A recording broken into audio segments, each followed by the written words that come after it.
दोस्तों एक युवती बेहद सुंदर थी, बहुत ही सुंदर थी कि मैं उसकी व्याख्या नहीं कर सकता हूँ, इतनी सुंदर थी। तो उसकी शादी जो है एक युवक के साथ में हुई। कुछ दिन तक तो वो पति-पत्नी बहुत ही खुश रहे थे, लेकिन कुछ दिन बाद छोटी-छोटी बातों को लेकर उनके बीच में झगड़े शुरू हो गए। उनके मेल नहीं खाने लगे और उन दोनों के बीच में अनबन रहने लगी। अनबन इस कदर बढ़ी, झगड़े इस कदर बढ़े कि उन दोनों का मामला कोर्ट जा पहुंचा। और जब किसी व्यक्ति का मामला कोर्ट में पहुंचता है तो पति हो या पत्नी दोनों को एक अधिवक्ता महोदय की आवश्यकता तो होती ही है। तो पति ने भी अपना अधिवक्ता चुना और पत्नी ने भी अपने अधिवक्ता चुन लिया। जो पत्नी ने अधिवक्ता चुना था वह जो है उसकी खूबसूरती को निहारता रह गया, क्योंकि मैं पहले ही बता चुका हूँ कि वह युवती जो है बहुत ही सुंदर थी, बहुत बेहद सुंदर थी।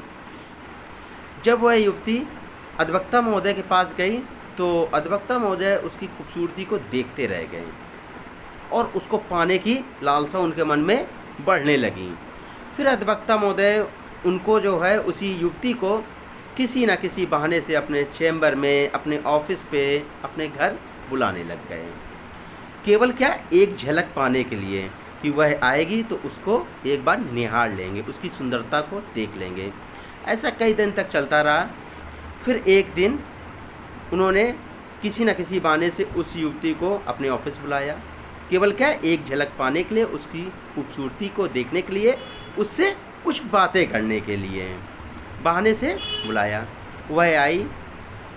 अधिवक्ता महोदय कुछ ना कुछ बहाने करके काम बताने लगे कि आपको यहाँ साइन करने, वहाँ साइन करने, ये फ़ाइल करना, वो फ़ाइल करना है। इस प्रकार उन्होंने बातों को टाला, लेकिन उनका मकसद क्या था? उनकी एक खूबसूरती की झलक पाना, उनको निहारने की लालसा बनी हुई थी। फिर वह युवती अपने घर वापस चली गई, लेकिन अधिवक्ता महोदय उस दिन अपने आप को रोक न पाए और उसके पीछे पीछे उसके घर चले गए। जब अधिवक्ता महोदय उसके घर पहुँचे तो देखा उसके घर में उस दिन कोई नहीं था। वह युवती उस दिन अकेले थी। अब तो अधिवक्ता महोदय को पूरा मौका मिल गया। समय भी था, दस्तूर भी था, मौका भी था। उन्होंने अपने प्रेम प्रसंग को युवती से कह डाला कि मैं आपसे बेहद प्रेम करता हूँ, लेकिन वह युवती नहीं मानी। उसने कहा, मैं एक शादीशुदा महिला हूँ, प्रेम के बारे में मुझे सोचना भी गुनाह है, पाप है। ये मुझे बस न्याय चाहिए, अपने पति से न्याय चाहिए। लेकिन अधिवक्ता महोदय के मन में तो कुछ और ही चल रहा था कि यह एक स्त्री है, पति से अलग है, तो इसकी भी कई इच्छाएं होंगी। तो अधिवक्ता महोदय उससे थोड़ा जोर जबरदस्ती करने लगे, लेकिन उनकी एक ना चली। लेकिन फिर उन्होंने और जोर जबरदस्ती किया तो उससे जो है ज़बरदस्ती करके शारीरिक संबंध बना लिए। वह युवती रोती रही, गिड़गिड़ाती रही, मिन्नतें करती रही कि मुझे छोड़ दो, मुझे प्लीज़ छोड़ दो, मेरे साथ यह गलत काम मत कीजिए।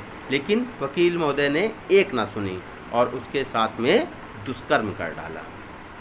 जब युवती के परिजन आए घर तब उसने पूरा वाक़यात बताई, व्याख्या बताई। वह युवती ने यही बात प्रशासन को बताई। प्रशासन को जब यह बात पता चली, तहरीर मिली, तो उन्होंने अधिवक्ता महोदय को अब गिरफ्त में ले लिया है। अब इसकी जांच चल रही है। जांच आने के बाद ही पता चलेगा क्या मामला सच है, क्या झूठ है।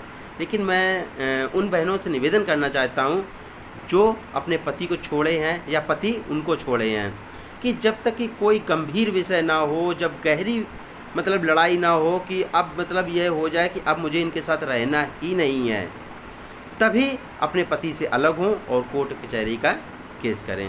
क्योंकि शादीशुदा जो महिला होती है और जिनका पति छोड़ देता है या वह पति को छोड़ देती हैं, तो सबकी निगाहें, सबकी क्या यार, अधिकतर पुरुष जो गिरे हुए होते हैं उनकी निगाहें उन महिलाओं के ऊपर होती हैं कि यार पति को तो छोड़े हैं तो इसकी कुछ ना कुछ तो इच्छाएं होंगी, तो वह उनसे लिप्त होने की सोचते हैं, उनसे प्रेम करने की सोचते हैं और उनके शरीर पाने के भूखे होते हैं।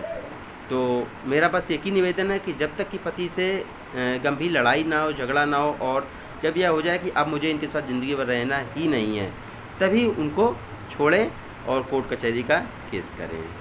यह सच्ची घटना जो है ग्वालियर ज़िले की है, मध्य प्रदेश से है। ऐसी सच्ची घटना मैं आपके सामने बार बार लाता रहूँगा, जो भी देश में चलता रहेगा। अगर आपको यह कहानी अच्छी लगी है तो प्लीज़ इसको लाइक कर दीजिए। लाइक करके मेरा हौसला बढ़ाते रहें और चैनल को सब्सक्राइब कर लें।